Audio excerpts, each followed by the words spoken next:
மன்னவா ஒரு கோயில் போய் இந்த மாளிகை எதற்காக? தேவியே என் ஜீவனே இந்த ஆலயம் உனக்காக.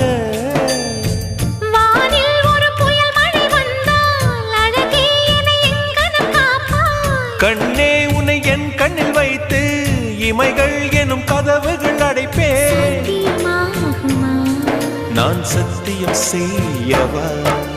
தொடு தொடுவெனவே வானவில் என்னை தூரத்தில் அழைக்கின்ற நேரம். Uva,